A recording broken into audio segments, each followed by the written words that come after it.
Your online self is replacing your real one.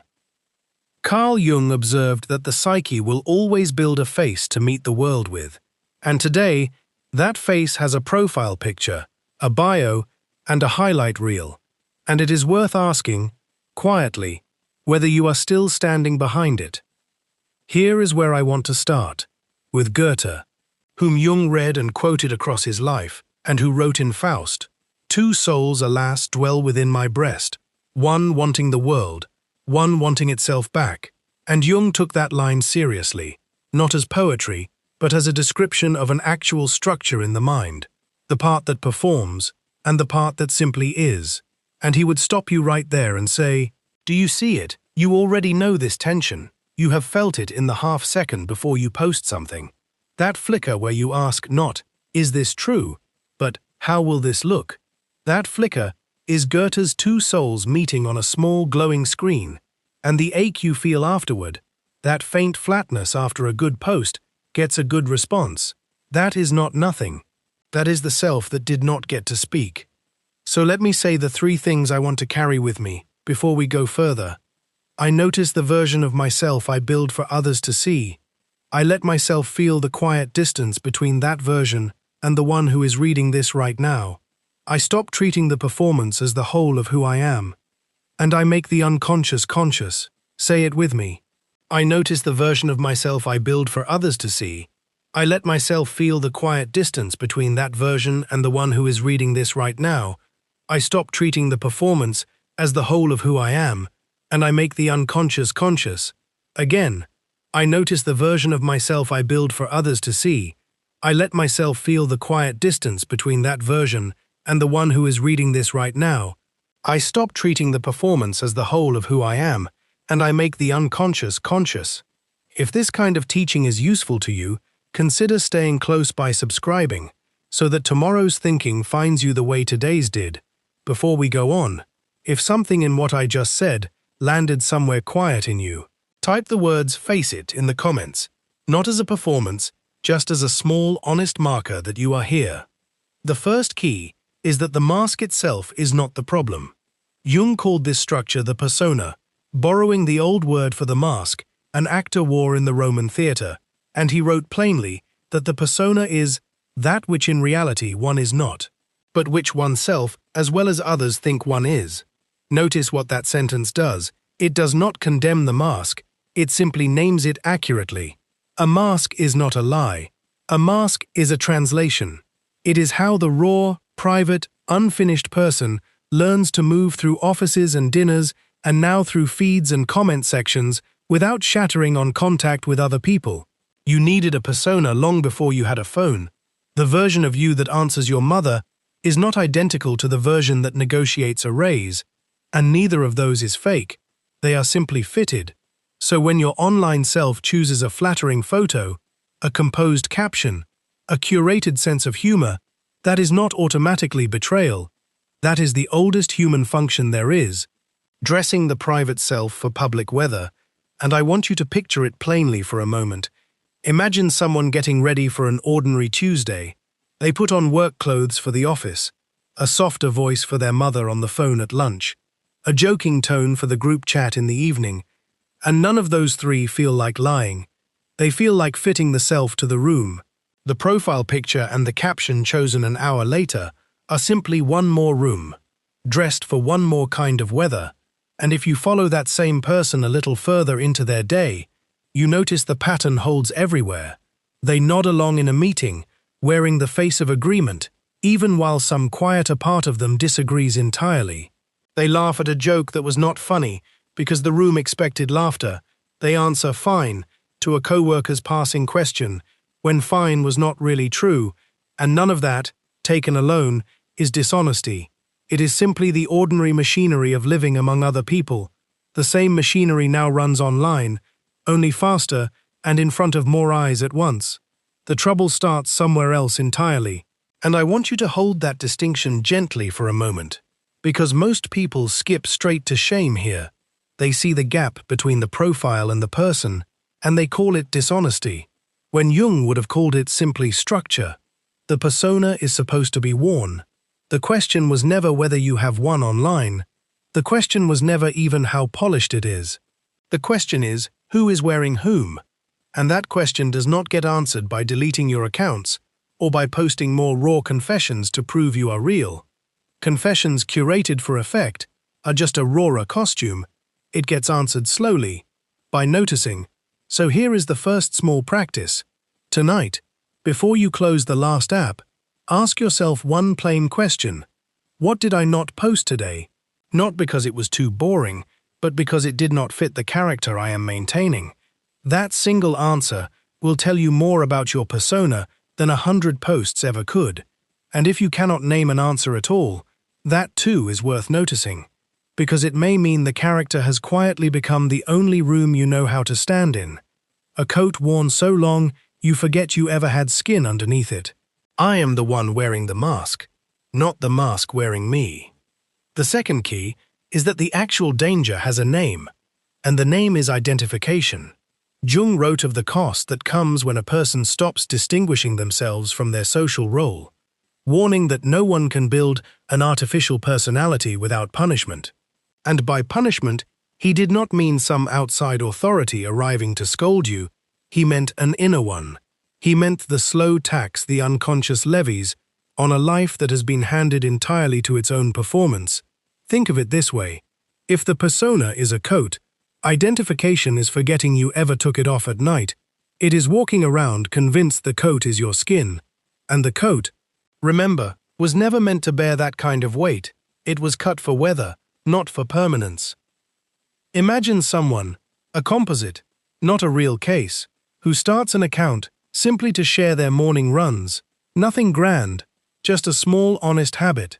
And then one post catches on. The shoes, the pace, the little joke in the caption, and the comments arrive warm and plentiful, and something in this person quietly reorganizes itself around that response. The next run gets photographed differently, chosen for how it will read rather than how it felt. The rest days start to feel like liabilities, something to apologize for or hide. The water bottle gets angled just so. The route gets chosen partly for the light, and slowly, without a single dramatic decision ever being made, the actual running, the thing that used to be private and simple, and theirs alone, has been fully absorbed into the maintenance of a character called the runner. And here is what I want you to notice. Nobody forced this trade. No contract was signed. It happened one small preference at a time. This is identification exactly as Jung described it. Not a dramatic villain moment, just a slow substitution. One honest thing, quietly traded for its own advertisement.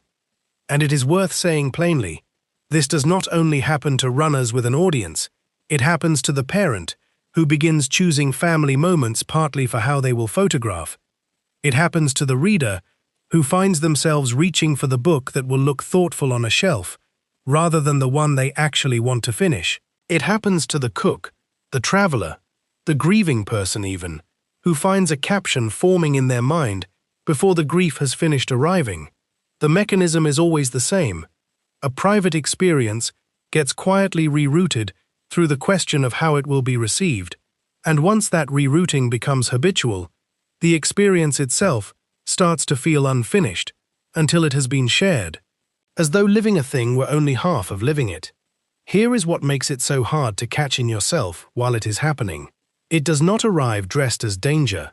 Jung's clinical name for this elsewhere is a kind of inflation, a person swelling to fill a role that was only ever meant to be worn loosely, and inflation from the inside does not feel like swelling at all. It feels like arrival. It feels like finally being seen correctly. The trick of identification is that it wears the mask of relief, not the mask of danger. It feels less like losing yourself and more like finally becoming somebody.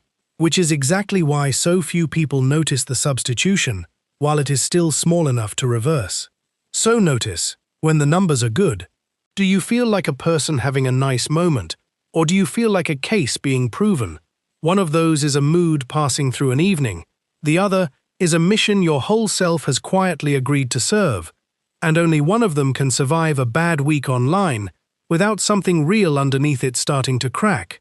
Pause for a moment and pick one thing you did purely for yourself this week.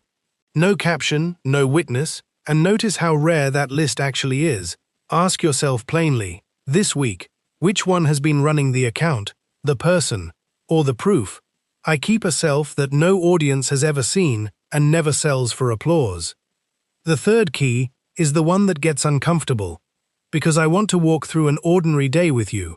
Not a dramatic one, just an ordinary one. And let the arithmetic speak for itself. 7 in the morning, before your feet are properly on the floor, you check the response to what you posted last night. That is not neutral. That is a private self checking the market value it earned while sleeping, before you even knew what kind of day this was going to be. 8:15. A notification arrives while you make coffee, and your shoulders lift or drop half an inch before you have said good morning to anyone in the room.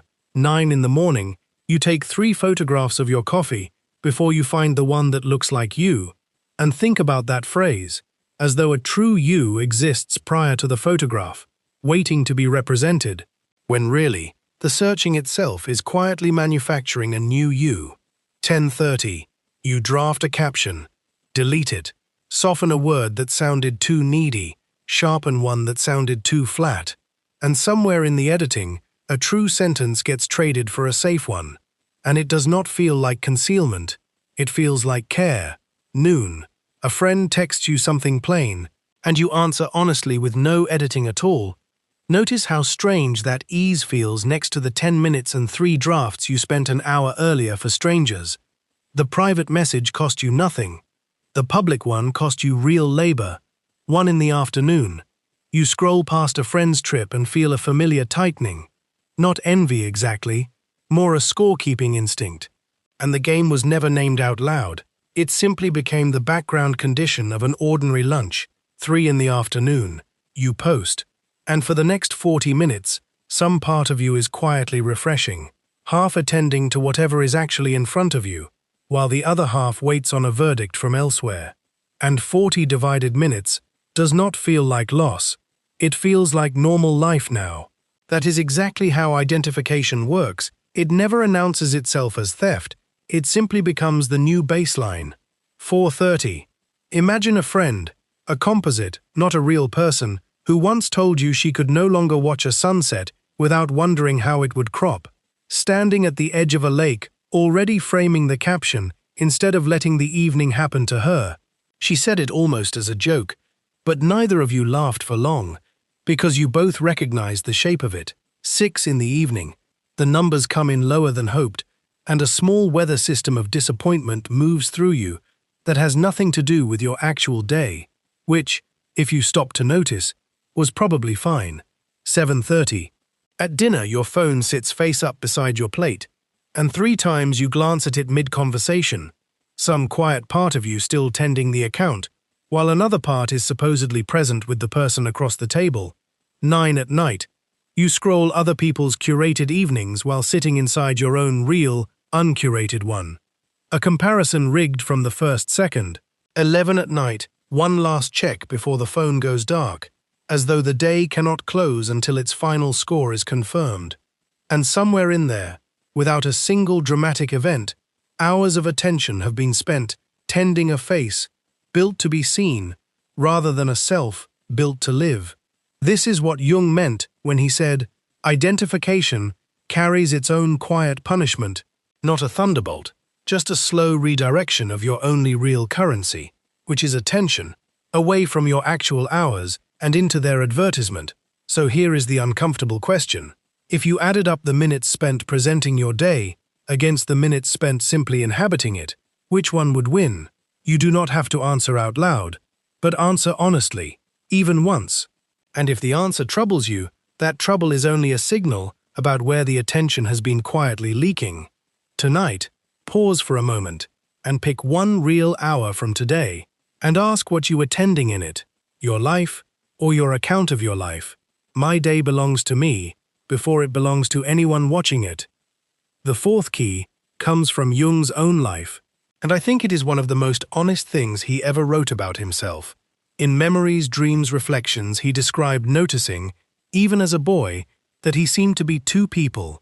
One he called personality number 1, the ordinary schoolboy of his time and place, doing sums, going to church, being liked or not liked by the other children, and one he called personality number 2, older, quieter, connected to something he felt was ancient and largely indifferent to the opinions of Basel society. Jung did not run from this split, and he did not try to force the two into one tidy identity either. He learned, slowly and with real difficulty, to let personality number 1 do its necessary social work, while never mistaking it for the whole of who he was. Personality number 2 stayed private, unphotographed, you might say, uninterested in applause, and it was that private, unadvertised part of him that later did the actual work of his life. The notebooks, the dreams, the long interior conversations that no audience ever saw. I bring this up because it means even the man who mapped the persona had a persona. He was not exempt. He simply refused to let it become the only room he lived in. And I want to make this less abstract. So imagine someone, a composite, not a real case. So imagine a young woman who runs a small, warm, well-loved account, always encouraging, always upbeat in the comments, always the friend who shows up with the right words for everyone else. And imagine that this same young woman has not told a single person online, not once, about the long stretch of ordinary discouragement she is quietly living through at home, not because she is lying, but because personality number 1, the encouraging one, has become the only door she knows how to open in public, and personality number 2, the tired one, the uncertain one, the one who does not have the right words tonight, has nowhere to go, no notebook, no walk, no 5 quiet minutes, nothing. So it simply waits, unattended. And this is the part I want you to feel, rather than just understand. The danger was never that she built a warm persona. Warmth is a fine coat to wear. The danger is that she built only one room and gave it every hour. So ask yourself plainly, where does your own quieter personality currently live? Does it have any address at all, or has it been slowly evicted in favor of the version that photographs well? Here is the quiet, workable version of Jung's own solution. You do not need to delete your online self or perform some dramatic disappearance to prove your depth. That is just a different costume.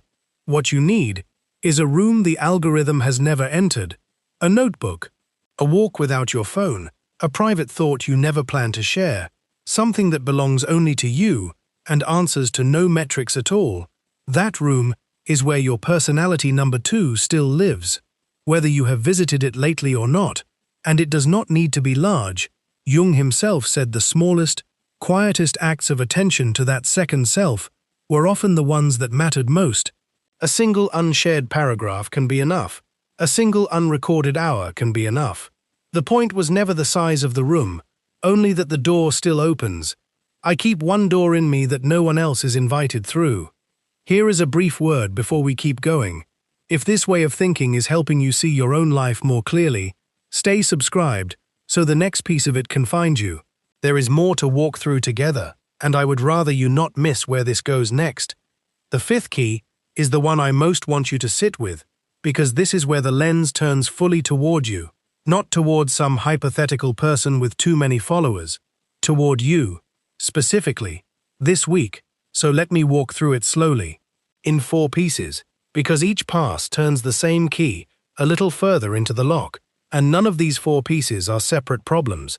They are the same single problem, seen from 4 different windows. First, consider what happens to the persona when the audience changes its mind, or simply moves on.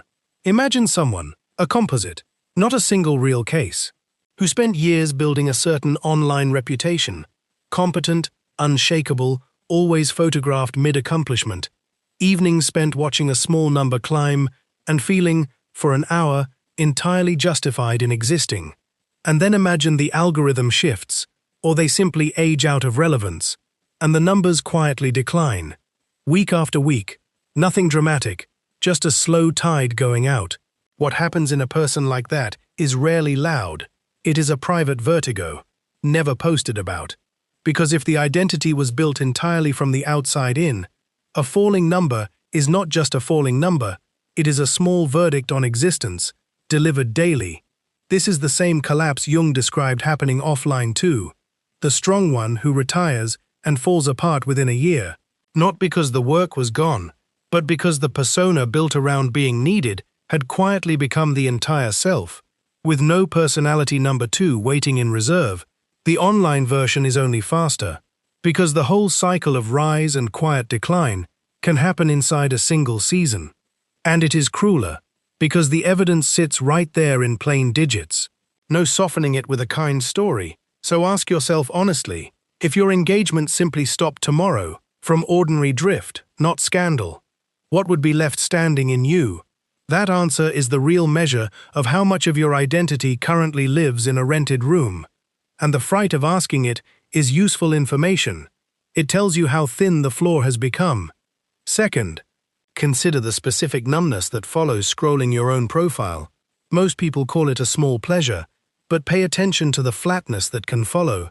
The sense of looking at a stranger who is somehow you, slightly more decisive, slightly more enviable than the one currently holding the phone. Jung would recognize this as projection turned inward. You begin relating to the image as the more authoritative version of yourself, taking instruction from it, feeling disappointing next to it, comparing today's tired, unremarkable self against yesterday's carefully lit one, as though the two were fair to compare. You are competing against your own archive, a version that got to choose its lighting, its angle, its best sentence, while the one reading this right now has an ordinary Tuesday and no editing tools at all. Of course the comparison feels unkind. It was rigged the moment you built the archive. This is identification, wearing its most intimate disguise, the persona no longer performing for a crowd, but quietly correcting you in private. Setting a standard you then fail to meet by Tuesday afternoon. So here is the exercise. Do it this week. Open your own profile and scroll it slowly, the way a stranger would, and notice the exact feeling in your chest. Fondness, pride, or a faint specific pressure. Do not judge it, just name it. Naming it is already most of the work. Third, and this begins to tie the key together, consider what the mask costs the shadow. Jung taught that whatever the persona refuses to show does not disappear, it goes underground and joins the shadow, the unlived material of the personality. So if your online self is composed entirely of competence, warmth, and ease, ask where the boredom went, where the resentment went, where the ordinary bad days went. Imagine someone whose feed is a steady stream of gratitude and good light, who confided once, quietly, that they could not remember the last time they let themselves simply be in a bad mood without narrating their way out of it first. A hard morning happens, something small breaks, and within the hour, it has already been converted, softened into a caption about growth, and the raw version, the one that was simply bad with no lesson attached yet, never gets to exist anywhere, not even in private. That unnarrated mood does not evaporate, it collects out of sight, and a shadow that grows in the dark because the front stays bright will eventually press for expression, sometimes as an outburst aimed at someone who did nothing to deserve it, sometimes as a private exhaustion no one online sees, sometimes simply as the flatness we already named. The cost of an ever more polished front is an ever more crowded backroom, and the backroom does not stay quiet forever. Fourth, and this is the piece most often missed, notice how the persona does not only manage what others see, left unattended, it starts managing what you remember. Ask yourself honestly whether, a week after a hard day, the version living in your memory is the actual day, or the caption you eventually wrote about it, because a story told often enough for an audience begins to overwrite the story as it was lived, the rough parts sanded down not from dishonesty, but from sheer repetition, until you could recite the polished account faster than recall the plain truth of the afternoon itself. Try it. Try to recall last Tuesday without reaching for a sentence you already posted or said aloud. Most people find the memory arrives pre-edited, already wearing its caption. This is not a call to post your struggles either. That would just recruit the mask to perform depth, now instead of ease. The actual work is smaller, letting the difficult, unphotogenic parts of your day exist somewhere, even only in your own private noticing. without needing them curated or explained to anyone. So hold those four together: the vertigo of a persona with no reserve behind it, the quiet correction of comparing yourself to your own image, the shadow quietly filling while the mask stays bright, and the persona's patient habit of rewriting the memory it was only meant to represent. Each one feeds the next. The vertigo makes you cling to the image. Clinging widens the shadow. The widened shadow makes the unedited memory too uncomfortable to keep. So the memory gets rewritten too. None of this means your accounts are wrong to keep. It means the ownership question has to be settled honestly, and only you can settle it. I remain myself whether anyone is watching or not. The sixth key is gentler than everything we just walked through. Because Jung was never in the business of asking people to renounce the social self. He wore one himself. Professor, doctor, public figure, respected elder of a Swiss town. And he did it without apology. He answered letters formally. He dressed for his lectures. He played the part society required of a man of his standing. And he never once suggested that wearing that part was itself the wound. The wound only begins when a person forgets there is anyone underneath the part at all. So remember Goethe's two souls from the very beginning, dwelling together in one breast. Jung's teaching was never that you must banish one of them in favor of the other. It was that you must know both are there, and keep visiting the quieter one on purpose, the way you would visit an old friend who never asks anything of you, who does not care what you posted, who is simply glad you came back. Imagine an ordinary version of this. Someone who spends their evening curating tomorrow's post, choosing the photo, softening the caption, and then, almost by accident, sets the phone face down and sits for 5 unplanned minutes in the actual quiet of their kitchen. Nothing happens in those 5 minutes. No insight arrives, no revelation, and that is exactly the point, because the persona is built for happening, for being seen doing something, and the other self, the quieter one, does not need anything to happen at all. It only needs to be visited. Jung would say that 5 minutes is worth more to the structure of a life than another hour spent perfecting the version everyone else sees, not because the 5 minutes are dramatic, but because they are unadvertised. And the unadvertised part of you is the part that actually holds the rest together. So let this be practical and small, not a dramatic reinvention, just a standing appointment with yourself. Maybe it is those 5 unphotographed minutes with your coffee before the phone comes out. Maybe it is one honest paragraph in a notebook no one else will ever read. Maybe it is simply noticing, once a day, the gap between the caption you wrote and the feeling actually underneath it, and letting that gap exist without rushing to close it or explain it to anyone. The mask will still go out into the world tomorrow. It should. That is what a mask is for. It protects the tender, unfinished thing behind it.